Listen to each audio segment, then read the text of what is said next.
En el antiguo Egipto, todo giraba en torno a estos 9 dioses. La idea del Consejo de los 9 dioses es una constante de la historia.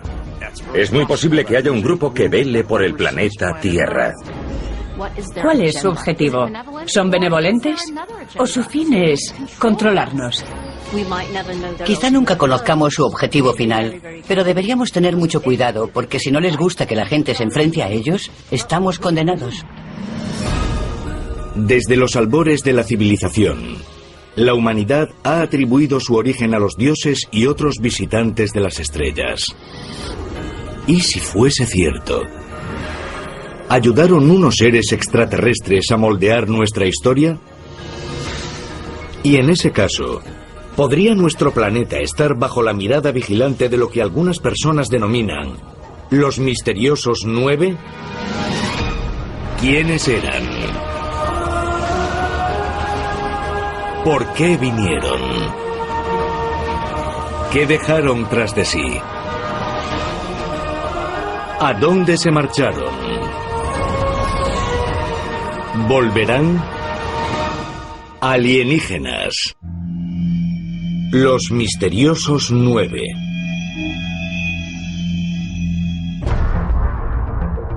...30 de diciembre de 2013... En el canal internacional de noticias ruso Russian Television, Paul Hellyer, antiguo ministro canadiense de Defensa, realiza unas declaraciones impactantes. Afirma que tiene conocimiento de visitas extraterrestres a la Tierra. Why do you say that UFOs are as real as the airplanes flying over our heads? Well, because I know that they are. They've been visiting this planet for thousands of years. And there is what is called a federation of these people, and they have rules. La entrevista provocó un terremoto mediático. Los telespectadores se preguntaban por qué un político de tan alto nivel hizo un anuncio de tal magnitud. Paul Hellyer hizo sus primeras declaraciones en 2005, pero no fue hasta el 2014 cuando la noticia se propagó de verdad. Aquello me granjeó la dudosa fama de ser el primer ministro de un país del G8 que afirmó de forma categórica y sin ambajes que los ovnis existen y que hay que aceptarlos como una realidad. Es un terreno complicado, pero entiendo que existe una federación que nos vigila de cerca y que controla nuestros movimientos. ¿Podría haber algo de verdad en las afirmaciones de Hellyer? ¿Es posible que exista una federación galáctica de extraterrestres que vela por la Tierra? Y en ese caso, ¿cuáles son las pruebas que apoyan unas alegaciones tan asombrosas? Arsenal de Edgewood, Bahía de Chesapeake, Maryland, 1952.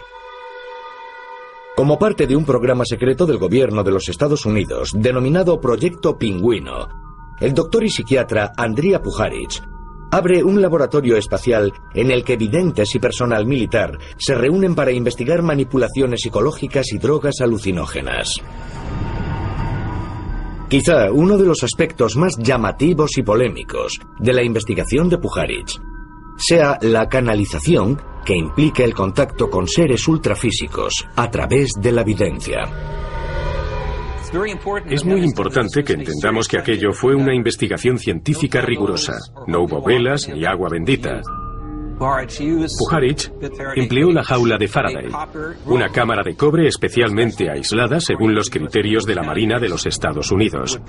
Este recinto inhibe las ondas electromagnéticas y el campo eléctrico es nulo. En esta jaula de Faraday, los individuos se relajaban y permiten que la mente trascienda los estímulos físicos. En diciembre de 1952, Puharich invitó al místico y doctor hindú D.G. Vinod a una de sus sesiones de canalización. Durante el experimento, Vinod se sumió en un profundo trance y entró en contacto con un grupo de entes llamados los 9. Al principio se presentaron como los 9 principios del universo, que es algo bastante impresionante para empezar. Pero además dijeron que eran extraterrestres, fuerzas del más allá. Los 9 dijeron que eran presencias eternas y que llevaban observando a la humanidad desde el principio de los tiempos y que eran dioses, guías, y esto fue algo que interesó sobremanera a Puharich, porque si son dioses, naturalmente poseen sabiduría. Y Puharich quería pedirles consejo. Los 9 produjeron una serie de mensajes que decían que eran guardianes o incluso creadores del género humano. Puharich le preguntó cómo se llamaba y quién era. Y aquello fue la gran revelación, porque el ser dijo: soy Atum. Atum es el gran dios padre del antiguo Egipto, que crea no solo los 9 principios, sino los 9 grandes dioses o Enéada del antiguo Egipto. ¿Es posible que Puharich entablase contacto con los 9 grandes dioses de Egipto? ¿Podría esto demostrar la existencia de una antigua federación de extraterrestres que vela por los asuntos de la Tierra? Y si es así, ¿quiénes son estos seres? Heliópolis, El Cairo. Conocida como la Ciudad del Sol, fue uno de los lugares más antiguos y sagrados del antiguo Egipto. Aunque está prácticamente destruido, queda un obelisco que señala el punto en el que una vez se erigió el templo de Atum, el dios Sol. Aquí, los antiguos faraones se comunicaban con la Enéada, un consejo de 9 deidades que se decía que había brindado conocimientos y tecnología a la humanidad. Según los jeroglíficos egipcios, la consulta a la Enéada figura entre los principales deberes de los faraones, una labor esencial para el éxito de su reino. Heliópolis era el Vaticano del antiguo Egipto. Era la sede, o la cumbre, por llamarla así. La morada en la tierra de la famosa Enéada. Los 9 dioses que gobernaban Egipto desde algún lugar del cielo.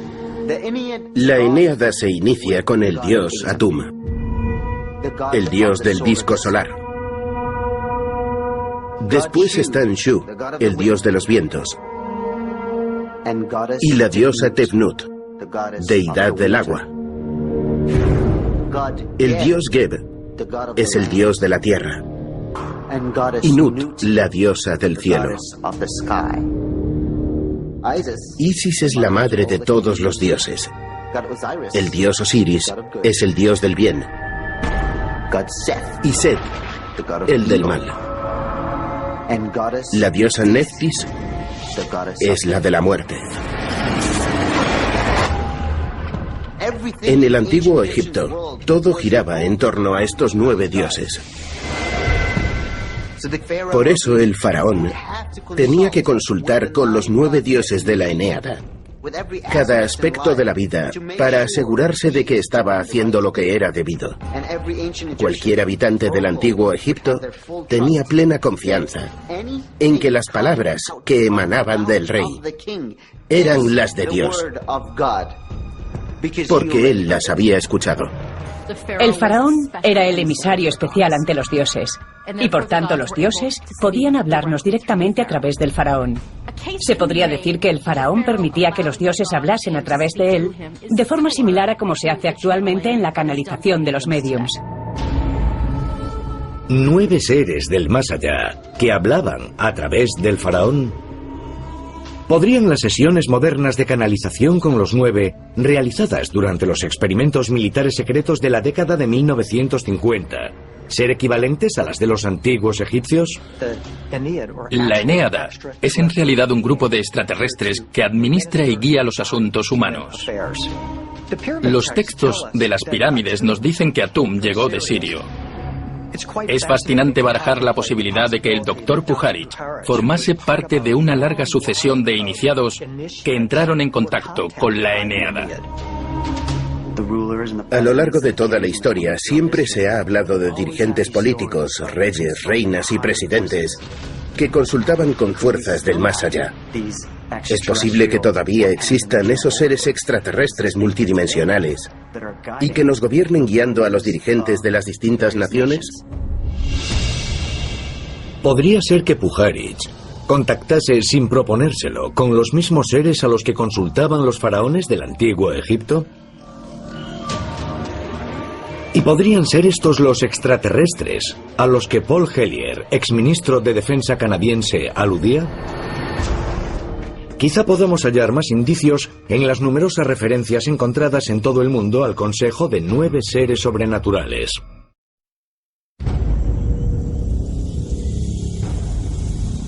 Sureste asiático. Todos los años, durante el 9º mes lunar del calendario chino, miles de taoístas de toda esta región de la Tierra celebran una tradición de 2000 años llamada el Festival de los 9 Dioses Emperadores. El Festival de los 9 Dioses Emperadores es un acontecimiento muy importante en las comunidades chinas del sureste asiático. Consiste en un ritual semejante al carnaval que dura 9 días. El fin del festival es invocar a los poderosísimos 9 dioses emperadores que se cree que residen en los cielos.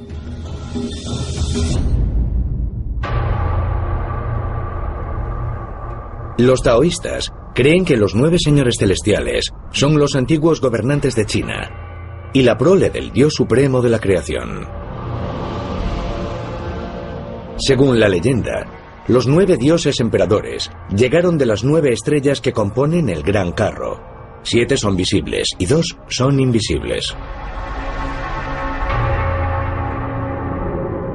Su misión es controlar el universo y mantener el orden en la Tierra. En el taoísmo y en la cultura china en general, existe la creencia de que el mundo sobrenatural tiene la forma de un imperio burocrático, en el que hay una jerarquía muy nítida, con rangos y escalafones. Que a los 9 se les conozca como dioses emperadores, demuestra que son dioses que ocupan un rango muy alto en esta burocracia celestial, y que cumplen una función muy importante en el gobierno tanto del ámbito celestial como del humano.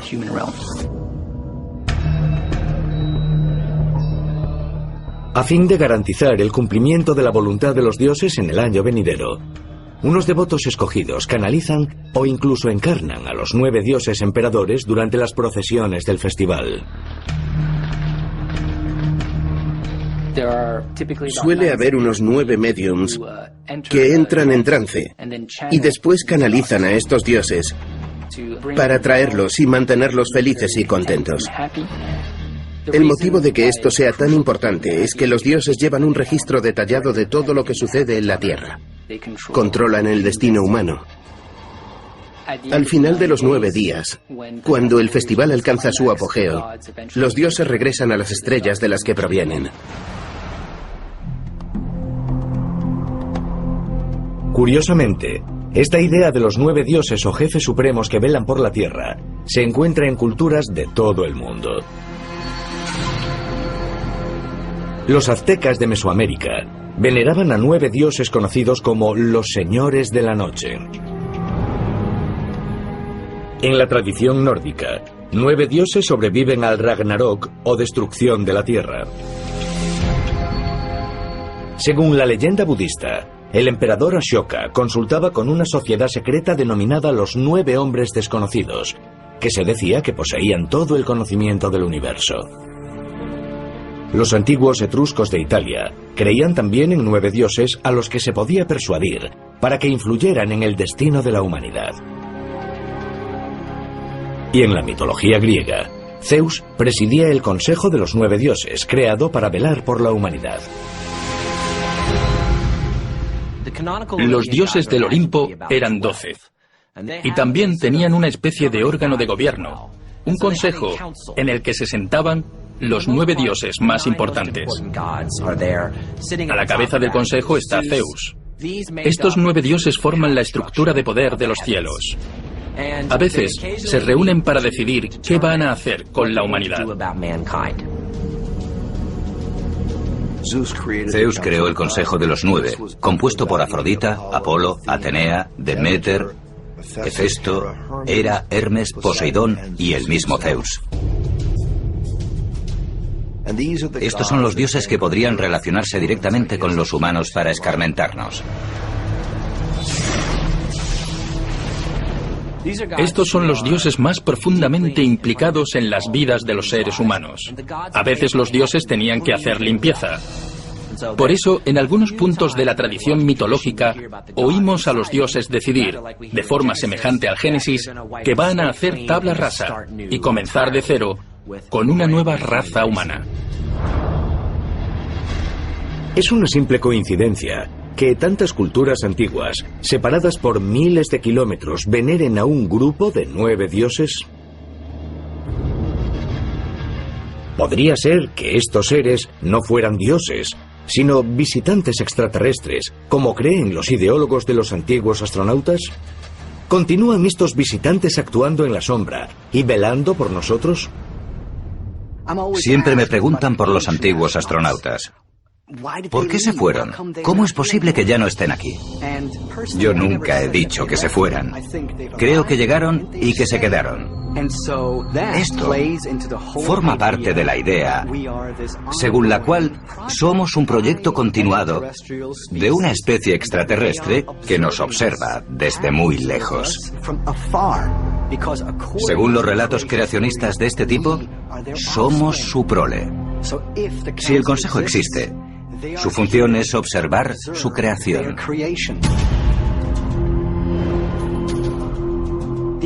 La idea de un consejo de dioses, sobre todo de 9, es recurrente. Es una constante de la historia. Hoy en día hay personas que afirman que han estado en contacto con un consejo divino. Si lo piensas, tienes que preguntarte si es posible que sea el mismo grupo de extraterrestres que se manifiesta una y otra vez a lo largo de nuestra historia. Y también si tienen planes a largo plazo para la humanidad. ¿Podría ser que estos 9 dioses encontrados en diversas culturas en todo el planeta fueran los mismos seres? Y si es así, ¿aportaría credibilidad a los presuntos contactos durante los experimentos militares de la década de 1950? En todo el mundo, y de forma notablemente transcultural, encontramos a los 9. Y después, Puharich comenzó a canalizar, y volvieron a aparecer los 9. ¿Fue una coincidencia o estaba accediendo a algo que lleva con nosotros desde siempre? Proporciona este concepto de un consejo extraterrenal de 9 miembros, presente en tantas culturas, la prueba de que hay 9 gobernantes supremos extraterrestres que dirigen los destinos de la humanidad. Los ideólogos de los antiguos astronautas dicen que sí, y afirman que existen pruebas físicas extraordinarias. Pero no sobre la superficie de la Tierra, sino dando vueltas sobre ella.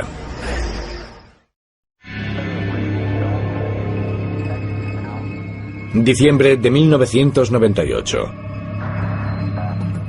Durante el montaje de la Estación Espacial Internacional, los astronautas de los Estados Unidos identifican un gran objeto no identificado que orbita la Tierra.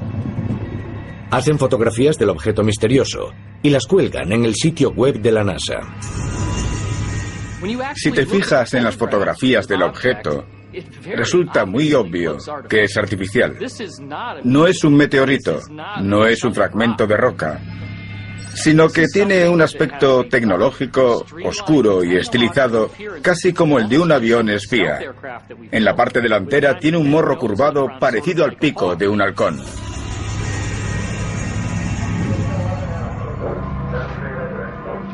Curiosamente, los gerentes de la NASA retiran las fotos inmediatamente y dicen que el objeto era basura espacial. Seguramente una manta térmica expulsada sin querer de la estación espacial. Pero algunos investigadores independientes no se lo creen y sugieren que podría ser la prueba más reciente del satélite Caballero Negro, que 3 años antes había sido objeto de los titulares de la prensa por ser el primer satélite tripulado lanzado a la órbita de la Tierra.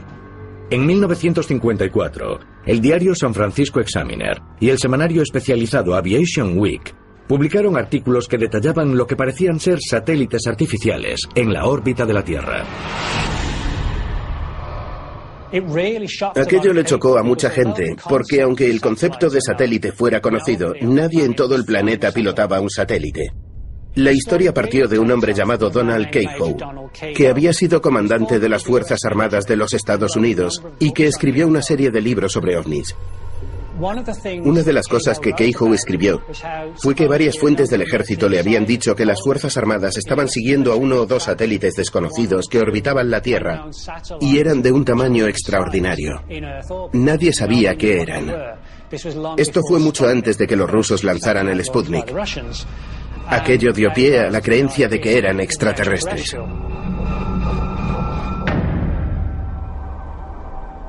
Se dice que en 1953, el Departamento de Defensa de los Estados Unidos había recabado la ayuda del astrónomo Clyde W. Tombaugh para que identificara a este extraño objeto.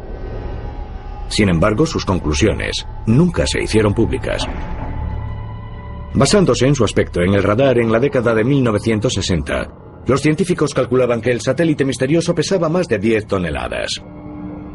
No solo era varias veces mayor de lo que eran capaces de lanzar los programas espaciales de todo el mundo, sino que también parecía trazar una órbita artificial de polo a polo.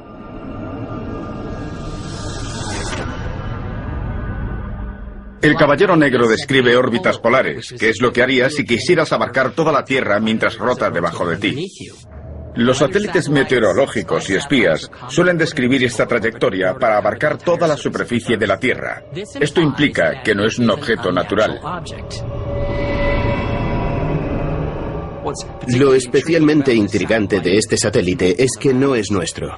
En otras palabras, la teoría es que se trata de un satélite extraterrestre que quizás lleve miles de años monitorizando la Tierra. En la década de 1930, varios radioaficionados aseguraron que habían detectado señales de radio del espacio exterior.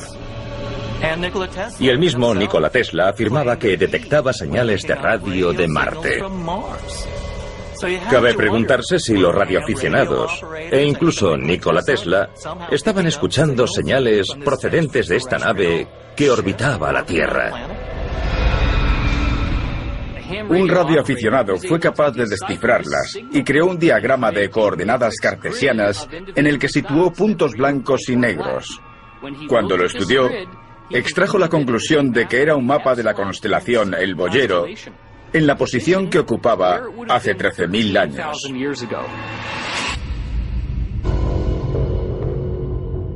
¿Podría este misterioso objeto haber viajado a la Tierra hace 13.000 años? Y en ese caso, ¿fue puesto en órbita por extraterrestres para observar la Tierra? Los ideólogos de los antiguos astronautas dicen que sí, y sugieren que las descripciones de satélites extraterrestres pueden encontrarse en un texto hebreo, conocido como el Apocalipsis de Baruch, escrito hace miles de años.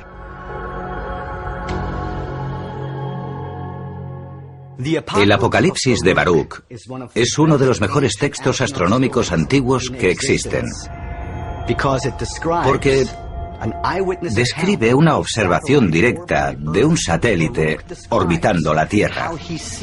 Baruch cuenta que vio un ave magnífica que observaba los acontecimientos de la Tierra y que de vez en cuando extendía sus alas para recoger o reunir el poder del Sol. Después de volar, el ave queda tan agotada que repliega sus alas.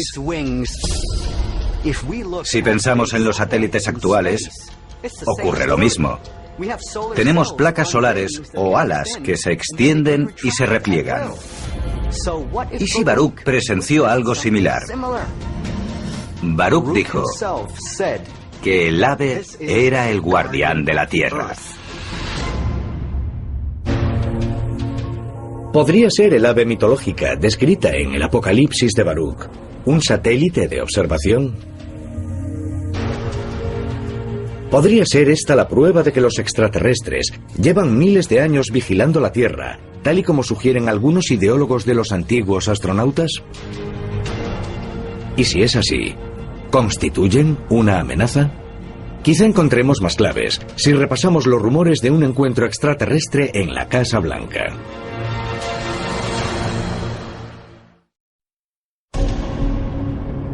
Washington, Distrito de Columbia, 1957. El doctor Frank Stranges, un capellán y agente federal con acceso a material de máxima seguridad concedido por el Pentágono, conoce a un ser extraterrestre llamado Valiant Thor, que trabaja en secreto con el gobierno de los Estados Unidos. Más tarde, Stranges revela esta historia sensacional en su revelador libro Extraño en el Pentágono. El doctor Frank Stranges dijo que el 16 de marzo de 1957, Valiant Thor llegó en una nave de exploración que aterrizó en Alexandria, Virginia, en un sembrado a las 8 de la mañana. La policía acudió y mantuvo una conversación con este ser, que deseaba conocer al presidente Eisenhower. Lo llevaron al Pentágono, donde se reunió con el secretario de Defensa. A continuación, lo trasladaron al despacho oval para que conociera a Eisenhower, Nixon y a los jefes del Estado Mayor. El relato de Stranges fue confirmado por Harley Byrd, sobrino del almirante Richard E. Byrd, quien trabajó para el Departamento de Defensa entre 1957 y 1963. Byrd estuvo destinado en el Proyecto Libro Azul, un programa militar secreto que investigaba informaciones acerca de ovnis. Él escribió el prólogo del libro de Stranges. Este prólogo es realmente asombroso, porque se trata de un alto cargo del gobierno que hace pública una historia extraordinaria. Se han producido entrevistas personales entre autoridades de los Estados Unidos y seres de otros sistemas solares. Es innegable. Creo que la mejor prueba que existe es el caso de Valiant Thor y su visita a la capital de los Estados Unidos. Pasó 3 años en los Estados Unidos, donde hizo varias cosas, como comunicarse con distintas personas y discutir los acontecimientos en los Estados Unidos y en el cosmos. Según los testimonios, Valiant Thor era un enviado del Consejo Supremo que actuaba en nombre de la comunidad intergaláctica. El problema era que nuestro armamento nuclear se había convertido en una preocupación interestelar. Se dice que Valiant Thor entró en contacto con altos cargos del gobierno de los Estados Unidos y del ejército, entre ellos los miembros de la Junta del Estado Mayor de la Defensa, para advertirles amablemente de que si los Estados Unidos y Rusia no realizaban un desarme nuclear, todo acabaría en una destrucción total y en la aniquilación del género humano.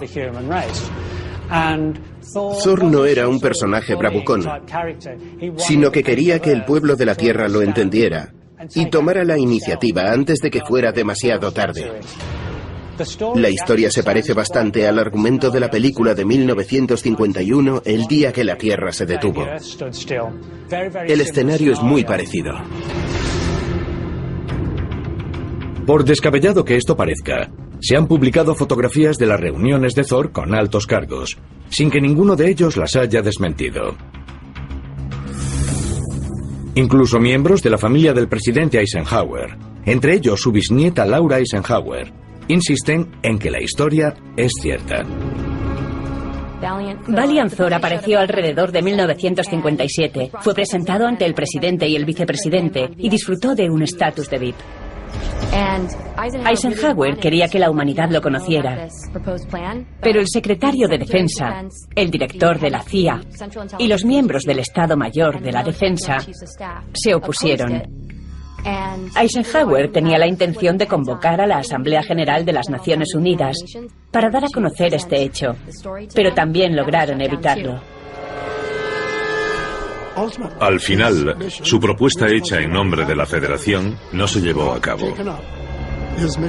Su misión fue abortada y no cumplió su objetivo debido a la decisión adoptada no por el presidente, sino por personas como el secretario de Defensa y el director de la CIA.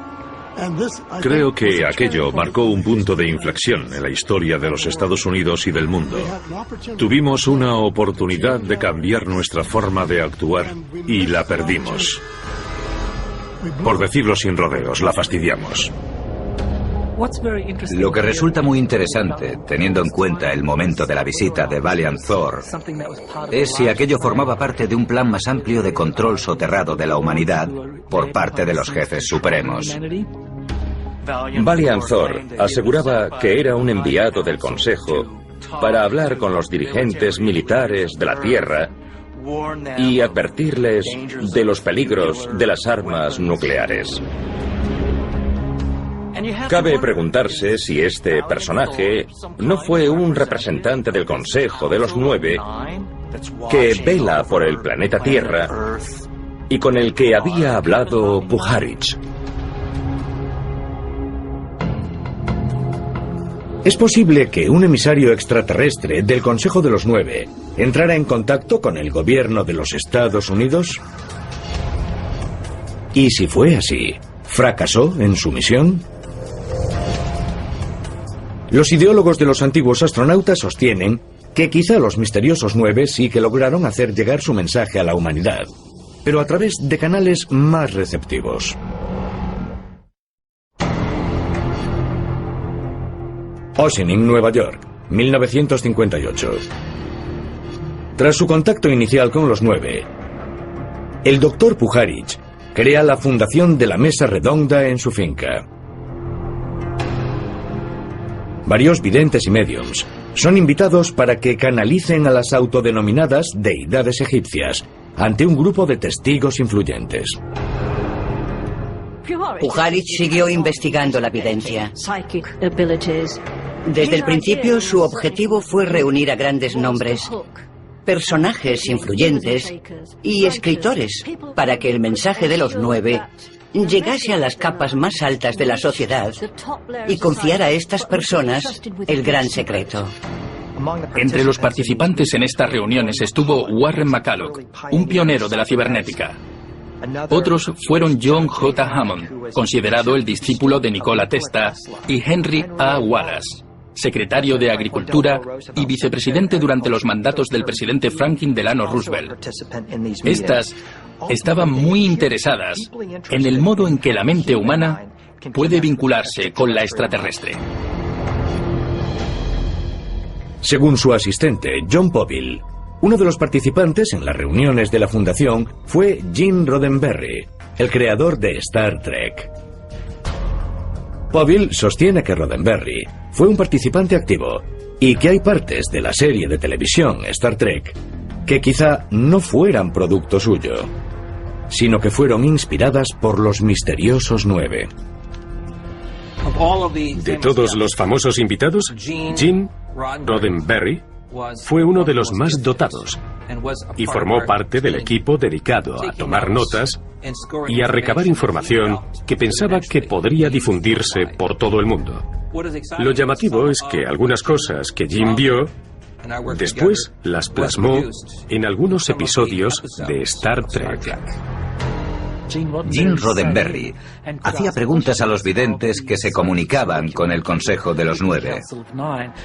Creo que de ahí extrajo algunas ideas como el teletransporte y el hiperespacio. En Star Trek aparece la Federación, cuyo cometido es gobernar todos los planetas del universo. Es muy posible que eso esté ocurriendo aquí y que exista un grupo de supervisores del planeta Tierra. Los grandes poderes del universo están monitorizando los asuntos terrestres. No creo que haya ninguna duda acerca de la realidad de la Federación. Esto es algo que llevo escuchando desde que me interesé en la ufología. He hablado con cientos de personas que han tenido contactos directos e indirectos con seres de uno o más planetas miembros de la Federación.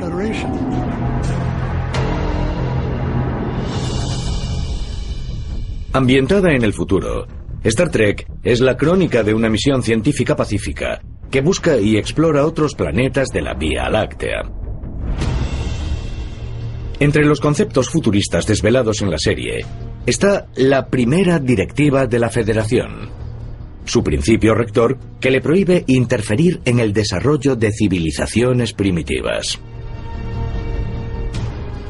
Los investigadores que estudian a los misteriosos 9 extraen la conclusión de que ellos podrían actuar de forma muy similar. Roddenberry se enteró de la primera directiva en las sesiones. Pero, ¿qué es la primera directiva? Es la idea de que una raza alienígena no debe presentarse y darse a conocer en un planeta que aún no ha logrado desarrollar los viajes interestelares. Un grupo alienígena no puede darse a conocer hasta que la sociedad de ese planeta esté preparada. Es decir, hasta que su desarrollo no la haya orientado a favor de la idea de vida en otros planetas. De esa forma, no se llevaría una gran sorpresa y su organización política y social no se vería ampliamente afectada. Si estamos siendo vigilados por extraterrestres, para mí, una de las razones por las que no aterrizan en el jardín de la Casa Blanca tiene que ver con la primera directiva. Pienso que la primera directiva es que no deben interferir con nosotros, porque nos han dado el poder de elegir. Por tanto, deben permitir que ejerzamos ese poder que nos dio el Creador, a pesar de que a menudo elijamos muy mal y tomemos decisiones erróneas. Poseemos un derecho primordial a hacerlo. ¿Es posible que los 9 jefes supremos extraterrestres no quieran interferir de forma directa en nuestra sociedad, sino guiarnos de forma encubierta? Y hay que preguntarse si la ciencia ficción de la televisión, los libros y las películas no tendrán parte de verdad, y si no será una forma de preparar al pueblo de la Tierra para lo que viene. ¿Podría esconder la serie Star Trek algunas verdades galácticas, verdades a las que Jim Roddenberry accedió durante las sesiones con los misteriosos 9? Y si fue así, ¿no sería un intento de asistir a la humanidad y guiarla hacia un futuro más pacífico? ¿O el fin es muy otro? Quizás sea evitar que nos convirtamos en una amenaza.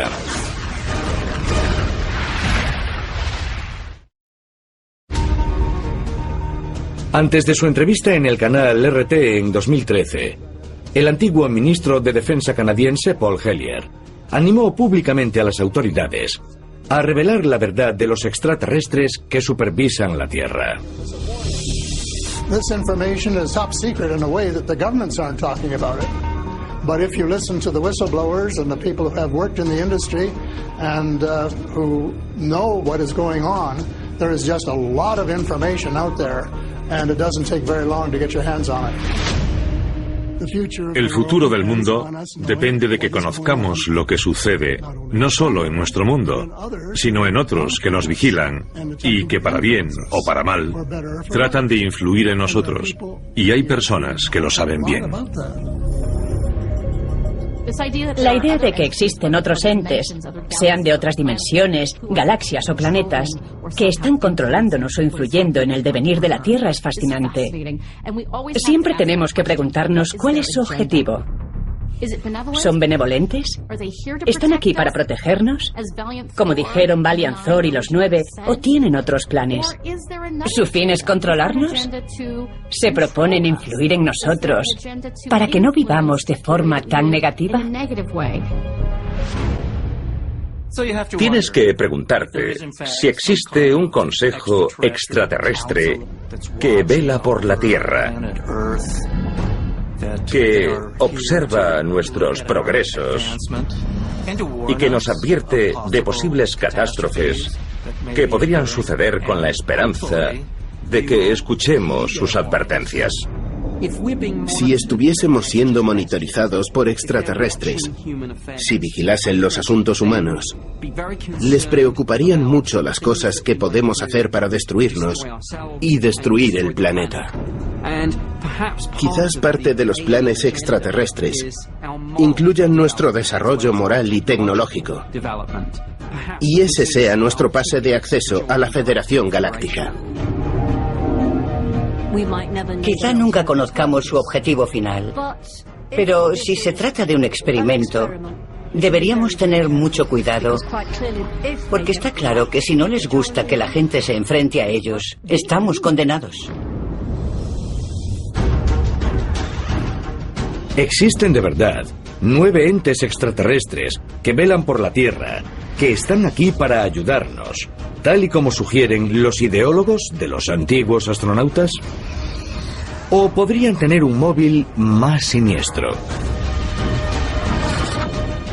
Quizá la respuesta solo se revele cuando vuelvan a entablar contacto con nosotros. Y cuando nosotros estemos más dispuestos a aceptar la verdad.